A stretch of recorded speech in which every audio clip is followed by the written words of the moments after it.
CBS Radio Mystery Theater presents...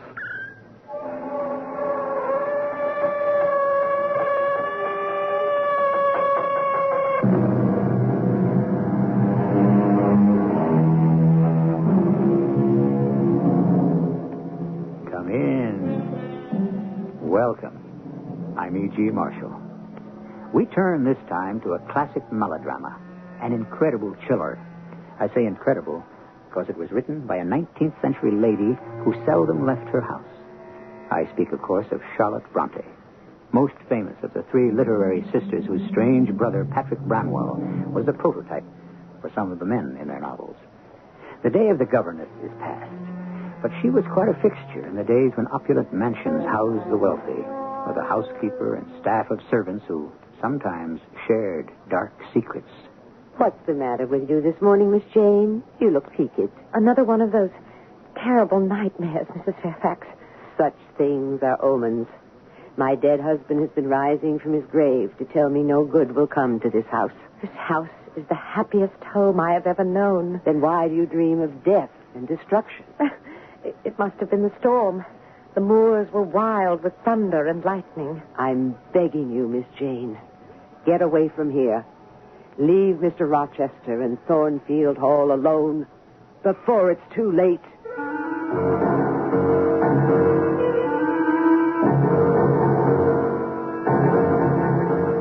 Our mystery drama, Jane Eyre, has been adapted from the Charlotte Bronte classic especially for the Mystery Theater by Elizabeth Pennell and stars Patricia Elliott and Arnold Moss. It is sponsored in part by Contact, the 12-hour cold capsule, and Buick Motor Division. I'll be back shortly with Act One.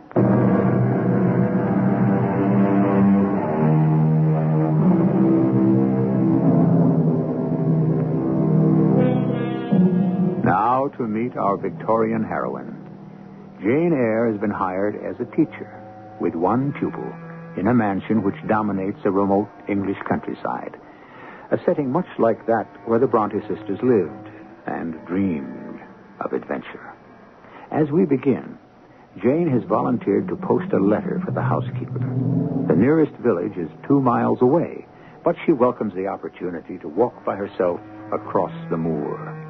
It is a January afternoon, and the ground is hard, the air still, and the road lonely. At the top of the hill, Jane pauses to enjoy the view. And suddenly, she is not alone.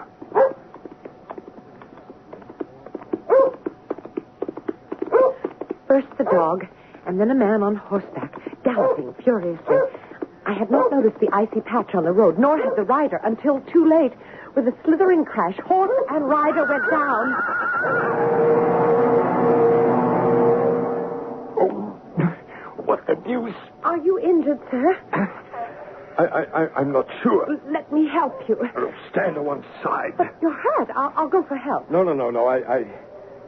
I don't seem to have any broken bones, only this confounded ankle. You can't stay here on this lonely road if you're unable to mount your horse. Where do you come from? Just below. That house with the battlements? Yes, sir. Well, whose house is it? Mr. Rochester's. Do you know Mr. Rochester? I have never seen him. Well, who the devil are you? I am the governess. I see. Well, if you're not afraid, grab hold of my horse's bridle. Lead him over here to me. I know little of horses. Now, come here. Let me lean on you. That will do. Now hand me my whip. Thank you.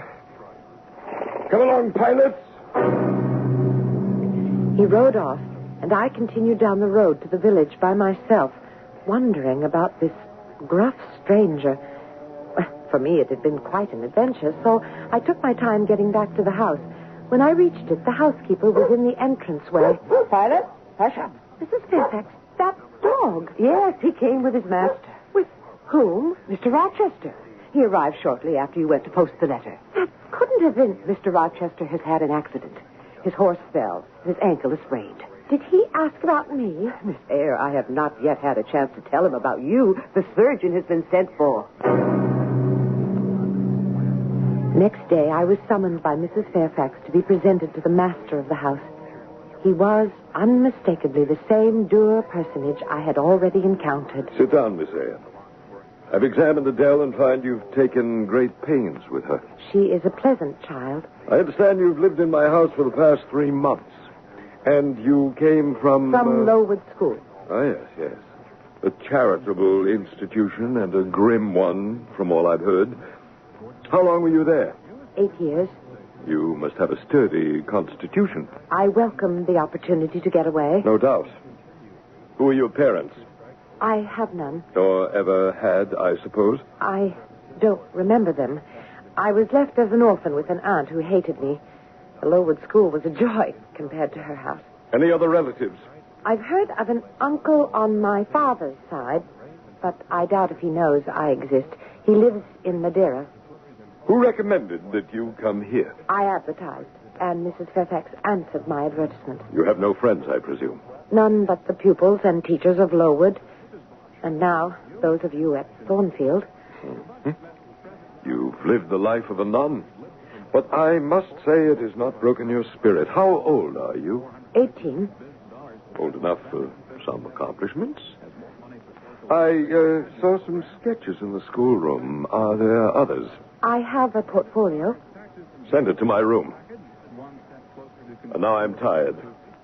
You may go. It's true that I do not frighten easily, and I was content as the days went by to be left with my pupil or to wander alone through that enormous house. One day, I climbed through a trapdoor onto the roof. Oh, a fine place for sketching. As I started down the 3rd floor staircase, this dreadful sound sent me running. Mrs. Fairfax! Mrs. Fairfax! Yes, my dear. I didn't know there was anyone upstairs. Why, there's not. That wing of the house is quite empty. But I heard someone laughing. Oh, such a terrible laugh. Oh, that. It must be Grace Poole. Grace Poole? One of the servants. She acts quite unbalanced at times. But where have you been? Mr. Rochester wants to see you. I found him seated by the fire, and as the light played over his stern features, his dark eyes had a softness out of keeping with his manner.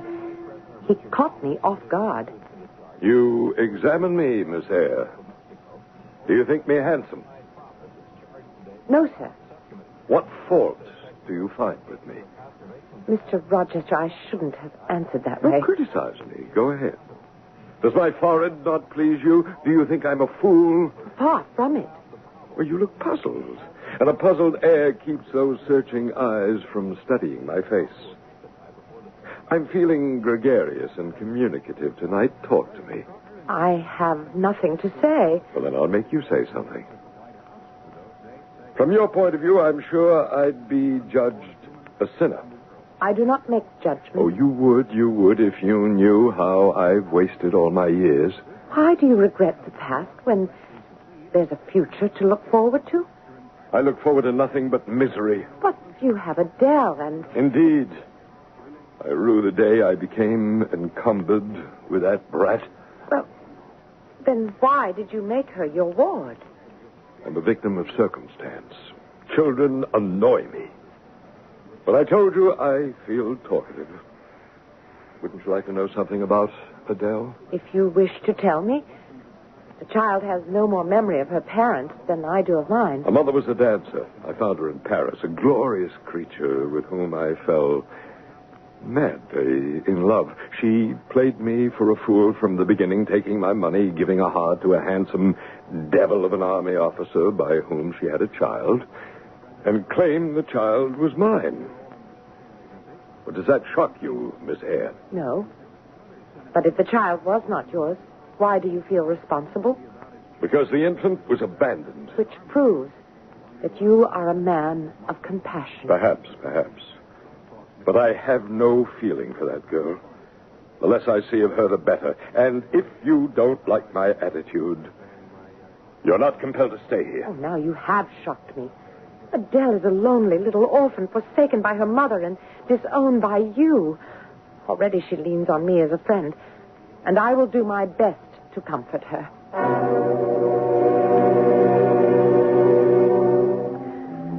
stayed out of his way after that, hoping he would soon be leaving. Then one night, I was awakened. That terrible sound again, followed by a moan which came from just outside my door. With shaking hands, I put on my robe, opened the bedroom door, and... Who's there? Who is there? In the far distance, someone was climbing the stairs. And very faintly, a door closed. At my feet, on the matting of the floor, a candle burned in a low candlestick.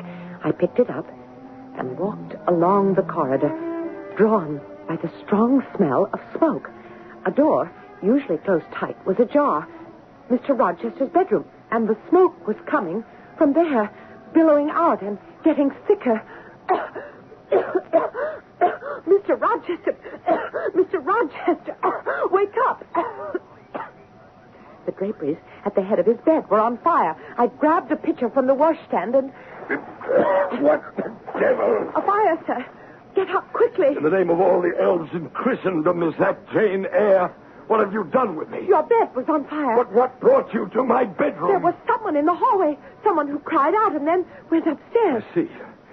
You said you saw no one but heard a cry. Yes, I thought it must be that Grace Poole. Exactly so.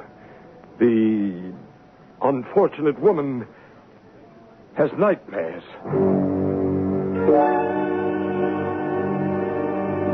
I was relieved to learn next day that Mr. Rochester had taken off on one of his journeys.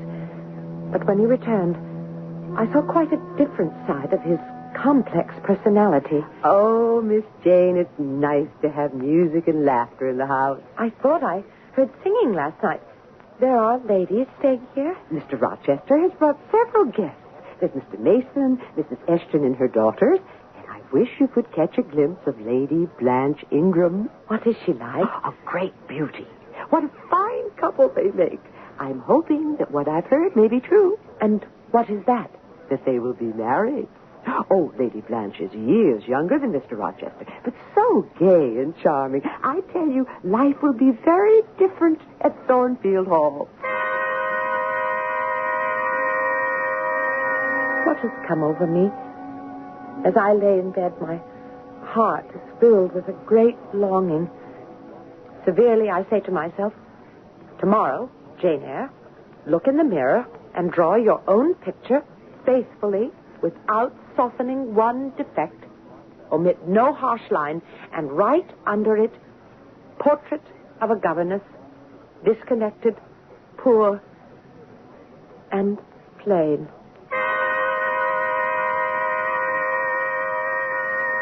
In due course, I was introduced to the ladies who ignored me and Adele so completely that it was easy to stay out of their way.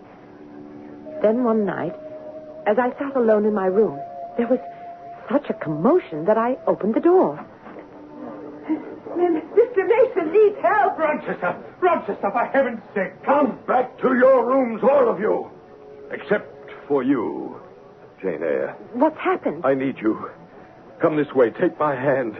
It's dark going up the stairs. But, Mr. Rochester... I trust you don't turn sick at the sight of blood. I hope not, although I've never been tested. Steady now. Through this doorway. Could this be the disturbing Grace Poole at last? But I caught only the sight of a receding form, a woman in a gray sweater and long black dress. Our attention was focused on the bed, where the guest, Mr. Mason, lay with blood streaming from a gash on his head. Quickly, Jane, hold that basin while I sponge his wounds. She's a fiend incarnate. I won't live through the night. Nonsense, man, nonsense. You've nothing but scratches. She stabbed me. Barely missed my jugular vein. I'm bleeding to death. Courage, Richard. You'll survive. But my arm. She sank her teeth into it. We'll get the doctor as soon as we can. Just be calm. Calm? She sucked my blood and said she would drain my heart. Surely after this murderous attack, Grace Poole would be removed from the household. But weeks later, I saw the retreating form of the woman in gray and black starting up the attic stairs, only while she was still on the stairway, from overhead, I heard...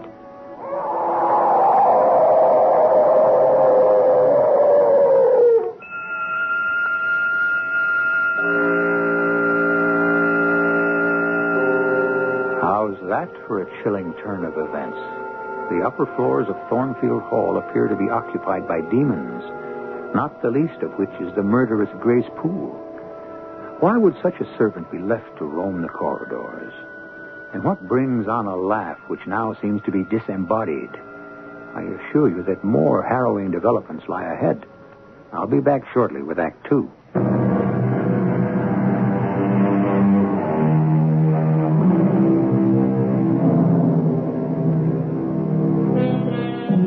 The unfortunate Mr. Mason apparently made a quick recovery.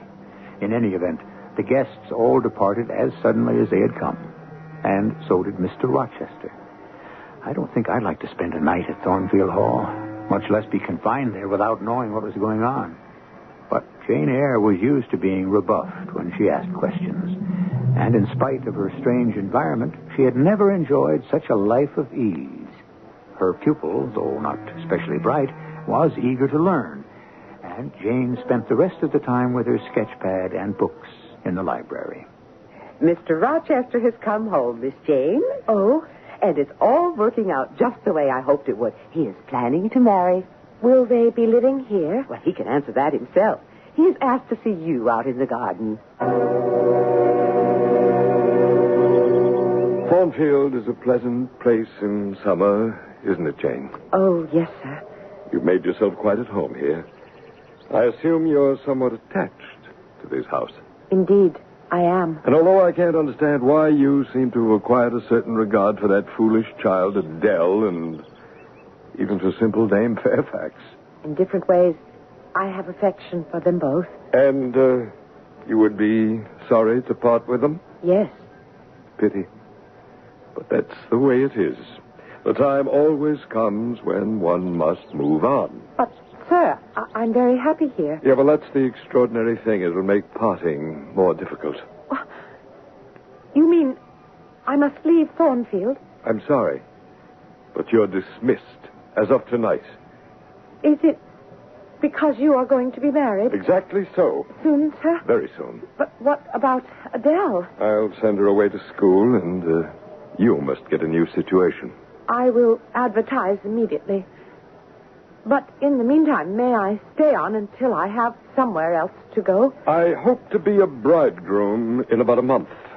But I'll find employment for you. In fact, my would-be mother-in-law has already heard of a place where they need a governess in Ireland.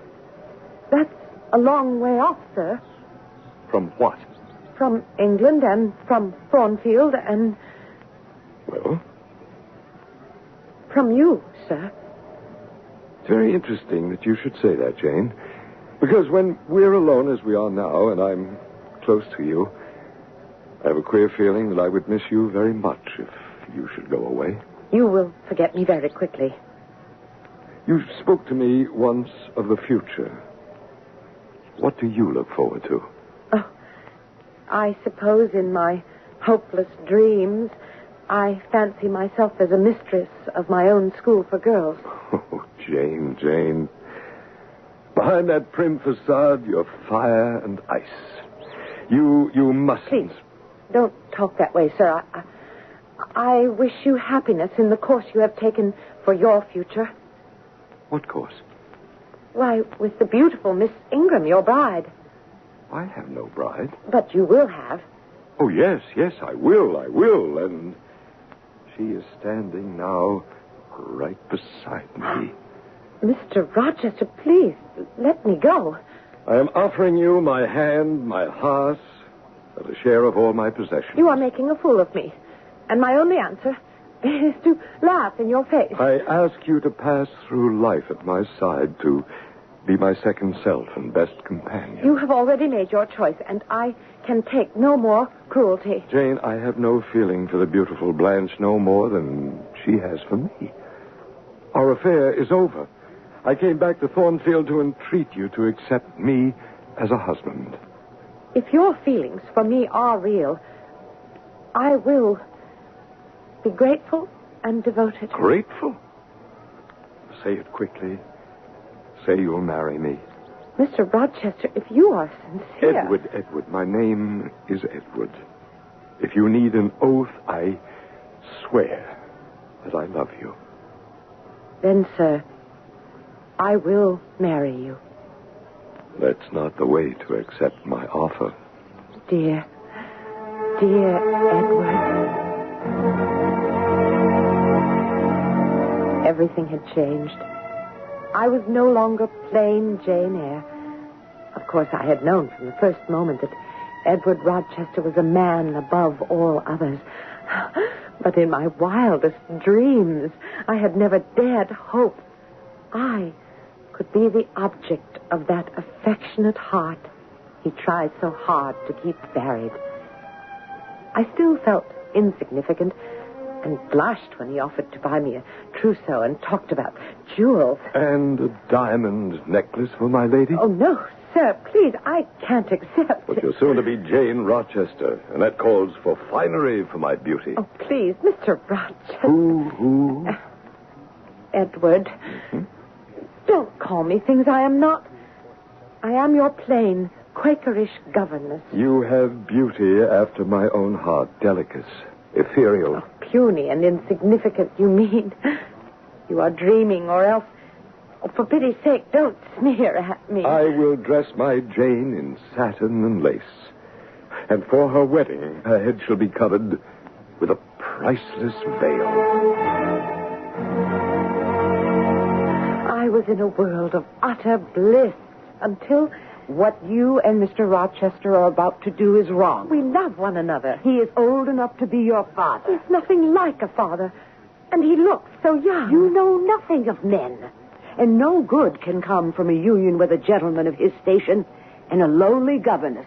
I thought, Mrs. Fairfax, that you and I were friends. Miss Jane, you must leave Thornfield Hall before it's too late. But my Edward was more loving than ever, and I could put up with anything until... Dearest Jane, last night you were so radiant. Now, what's happened on your wedding day to make you look so pale? Last night, the most terrible nightmare of them all. My dearest Jane, you're nervous, that's natural. But soon your mind will be at ease. Only this time it was more than a nightmare. Something happened. Well, then tell me about it, although... that little head of yours is apt to conjure up all sorts of things. But this was real. I knew that my door had opened, and a woman was standing in my bedroom. She held a candle and examined my wedding dress.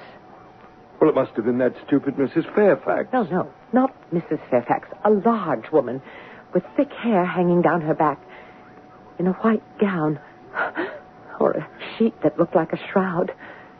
Did you see her face? Not at first. Then she moved stealthily toward me, and the candlelight caught her features.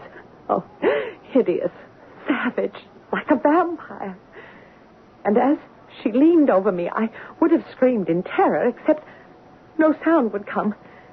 She blew out the flame and glided from the room. A most unsettling dream. But after tonight, Jane, you'll have no more, I assure you. But that's not all, sir. Well, surely you didn't attempt to go after her. I was so frightened, I believe I fainted. But when I woke, it was light. And oh, Mr. Rochester, my beautiful veil.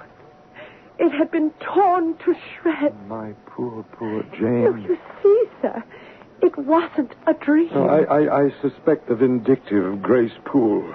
Mrs. Fairfax would say it is an omen. You and I, Jane, know how to dispense with omens. And soon we will be far away from here. I'll take you to Spain. We'll tour the world. Come, my dear. This is the happiest day of our lives. If either of you know any impediment why ye may not lawfully be joined together in matrimony, ye do now confess it. Stop this mockery of a wedding. Mason, how dare you? I might say the same to you, sir. Go on with the ceremony. It cannot take place. Pay no attention to this intruder. Go on, I say. Let Mr. Mason speak. This marriage is unlawful. It must not be consummated. But why, Mr. Mason? Because Mr. Rochester is already married. He has a wife. Miss Jane, I warned you. I was trying to keep you from... You should have told the girl. Leave my innocent Jane out of this. How can I? Mason, I should knock your block off. You won't touch me, and you know it. I'm convinced the girl knows nothing, and I've already been in touch with her uncle. What do you know of my uncle? I made inquiries through my solicitor, and I've seen your uncle in Madeira. You've seen him? Then why hasn't he written to me? He's very ill. But thank heaven he sent me back here in time to stop the wedding. Mr. Mason, at the chapel, you accused Mr. Rochester of being... He was prepared to become a bigamist. He's right, Miss Jane. Oh, please, I don't understand. I thought she might be dead. But I found out last April that she was alive, all right. Who, Mr. Mason? My sister Bertha, Mr. Rochester's wife. No, this can't be. It's true, Jane. If you can call such perversity the truth. But, Mr. Rochester, you cannot be married. Bertha Mason is mad, and she came of a mad family. There may be something in what you say. Yet the law decrees that an incompetent wife must be protected. The law? For 15 years, I've done my duty. And for 12 years, she's been no wife to me. Yet the bonds of marriage are sacred. I would move heaven and earth to keep my treasured Jane from learning how low one can sink in deprivation. But now her eyes must be opened. Mr. Rochester... Lead the way, Mrs. Fairfax. Miss Jane must see for herself what has for so long been hidden on the 3rd floor of Thornfield Hall.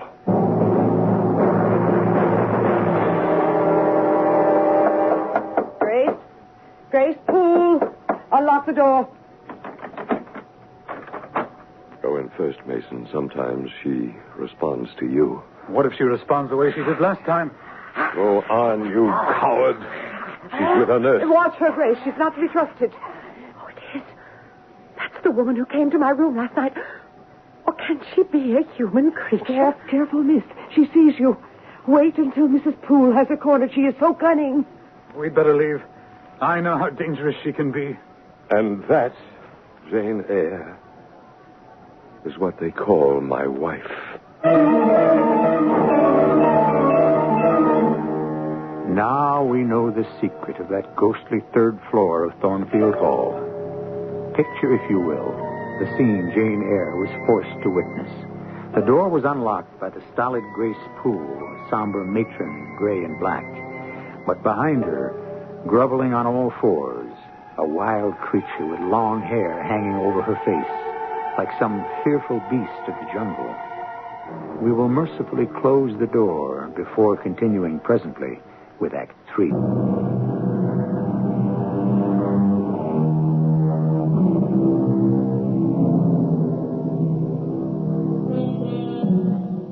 After the devastating events on what was to have been her wedding day, Jane Eyre said not a word, but went directly to her room. Mr. Mason made a sudden departure, and Mrs. Fairfax went about her duties as though nothing had happened. No one came to comfort the heartbroken Jane. And Rochester, he sat on a chair outside Jane's door while the hours passed in deathly silence. I've been waiting here since yesterday. And what, may I ask, are you waiting for? For your tears. Grief and anger cannot be bottled up without destroying the soul. I am way beyond tears. And so am I, my dear. Remorse is the poison of life. Berate me. Tell me what you think of me now. I feel nothing but sorrow for you and that creature up there. But you have not heard my story. Nothing has been real in my life until I met you. And now you would make me the victim. No, never, Jane, never. This time there was to be a future for both of us. How can you say that When I was in my 20s, my father sent me to Jamaica. His business was not going well. And he and my brother made a deal with importers named Mason. A deal for you to marry? Well, I didn't know that was part of the contract. No one told me that £30,000 was paid for their daughter to marry an Englishman. But you saw her. You must... All I saw was an untamed island girl who charmed me with her caresses. How could you? She was a handsome woman then, Jane. Now, how was I to know that if it were not for me, she would be sent to the asylum where her mother was, or locked up in prison for some of these things that she had done? But you lived with her. Yes, I spent 4 years of hell trying to get medical help. But our case was hopeless.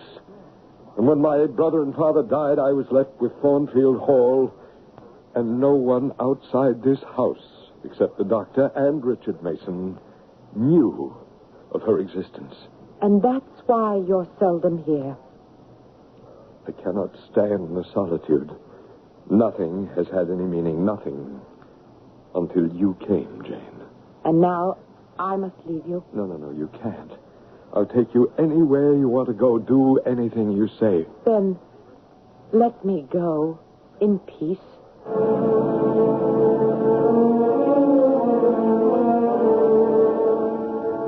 I left Thornfield Hall in the dark of night and can scarce remember how I stumbled over the moor until I reached the village. It was almost dawn when I found a sleepy man with a carriage. I showed him what money I had and asked him to take me as far as it would go. He put me off at Whitcross. You want a room at this hour of the morning? No, I'm looking for employment. No one needed here. Do you know any place in the neighborhood where a servant is needed? I can't say, but I doubt it. What do most people do in this place? Some are farm laborers. Some work at the needle factory and the foundry. Do they employ women? Nay, it's men's work. Well, then what do the women do? We're poor folk, Mum. And poor folk get along as best they can. Where can I get some food? Well, bed and board right on the premises if you can pay the price. But I can't. Well, then it's off with you. But where can I go? There's the Reverend Rivers out at Moorhouse. How do I get there? Take the road going that way, but it's a long walk. The walk was endless, and a storm had come up. I pulled my thin coat around me. I was soaked to the skin. At last, a prison-like structure rose through the mist, and before I could reach the knocker, I collapsed on the doorstep. Well, young lady, you finally come around. This is Moorhouse? Yes, and I'm St. John Rivers. And now you must tell me your name and how I can get in touch with your family. My name is Jane Eyre, but I have no family. No relatives at all? An uncle. If you will give me pen and paper, I will write to him. Where does he live? In Madeira. Oh, that's far away.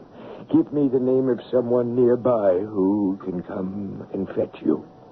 There's no one. Please, Mr. Rivers, you must help me.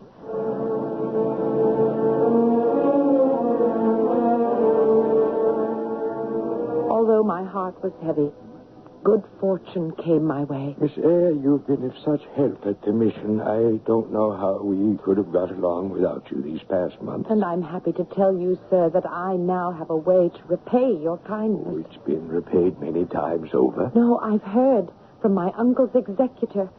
I'm soon to inherit what seems to be a vast sum of money. Well, I'm happy for you, although I hope this does not mean that you'll be leaving us. I want to share my inheritance with the mission. And then, what I've always wanted, my own girls' school. For the first time in my life, I could make a choice, free to do what I wanted.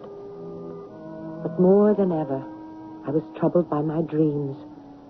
This time, of a stern face with tender eyes, a rough yet gentle man who haunted my days and nights. His voice became more insistent. I heard it everywhere. Edward Rochester needed me, And no matter what the consequences, I must return to Thornfield Hall. May I help you? Do you know Thornfield Hall? Oh, yes, I live there. Did you? Oh, I was the late Mr. Rochester's butler. The late?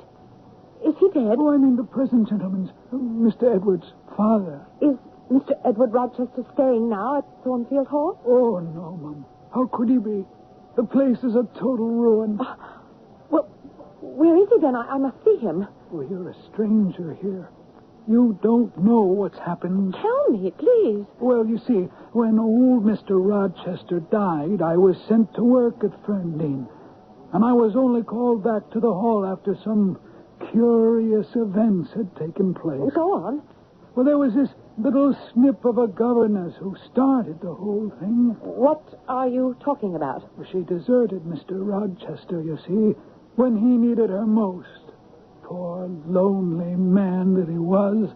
When Mr. Rochester's ward was sent off to school and Mrs. Fairfax went to live with her sister, I was called back to look after Mr. Rochester. Please, man, where is Mr. Rochester? I like to tell things the way they should be told, straight through from beginning to end. Except for those two on the third floor there. Well, there was just me and Mr. Rochester in that big house. And it was the middle of the night. I won't need anything more, John. Why don't you go to bed?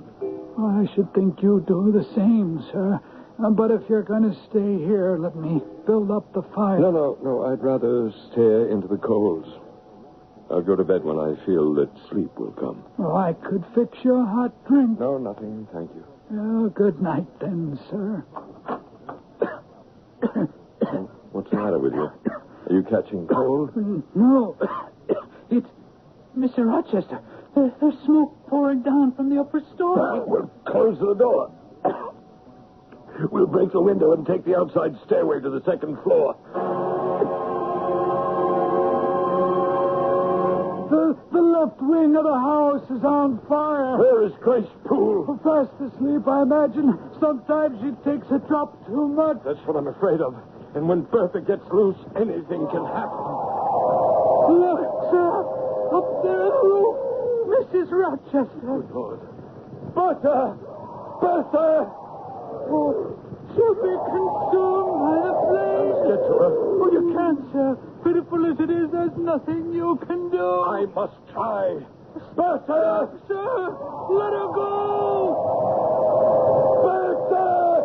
She's jumped! Mr. Rochester, look out, sir! He tried to reach her. Oh, he tried, but it was no use. She was dead. As dead as the stones on the courtyard where a broken body lay. But it was Mr. Rochester I worried about. He was injured? Caught under a falling beam. Oh, you assured me he is alive. Oh, yes. He is alive. But many think he had best be dead. But where is he? Is Mr. Rochester in England? Aye, he's in England. He's not able to go much of anywhere now. He was hurt that badly in the fire. Oh, Mr. Rochester is completely blind.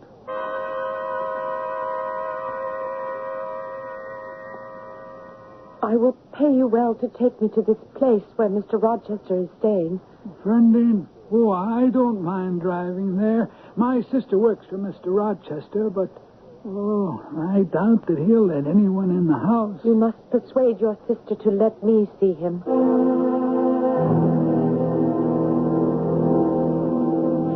Ask your sister to give me the tray. I will take it to Mr. Rochester. Oh, I hope we're not doing wrong by letting you into his house. Well, if he orders you out, I'll drive you back to the inn. Father, be quiet. What makes you so excited? Mary, is that you? Mary is in the kitchen. Who is that? Pilot knows me. But don't take advantage of these sightless eyes. That voice... No, it can't be. Speak again. You called me, and I have found you. Give me your hand. Oh, there's no mistake. Jane Eyre. It is, sir. Am I hideous, Jane? Yes, Mr. Rochester. But then you always were, you know. That's my spirited girl. Great heaven, Jane, how I've missed you. I gave up searching. Where have you been? It's a long story, sir.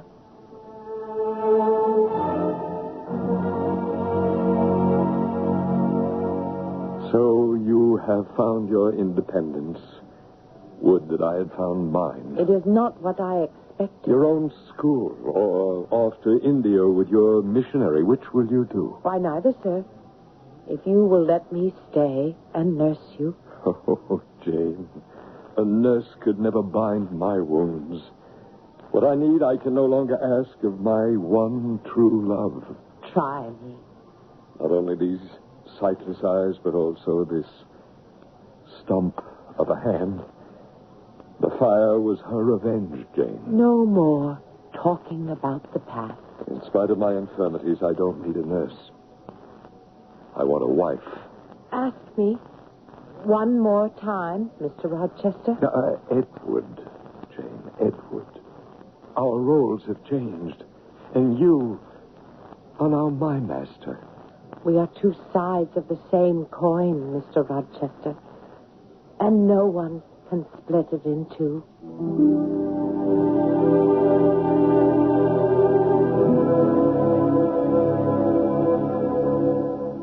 Perhaps it seems unreasonable that everything worked out so well for such a pair. But that's the way Miss Bronte wrote the story. Along with a number of coincidences we have not had the time to report. At the very end, Charlotte Bronte tells us that Rochester regained the sight of one eye, and that he and Jane lived happily ever after. I'll be back shortly.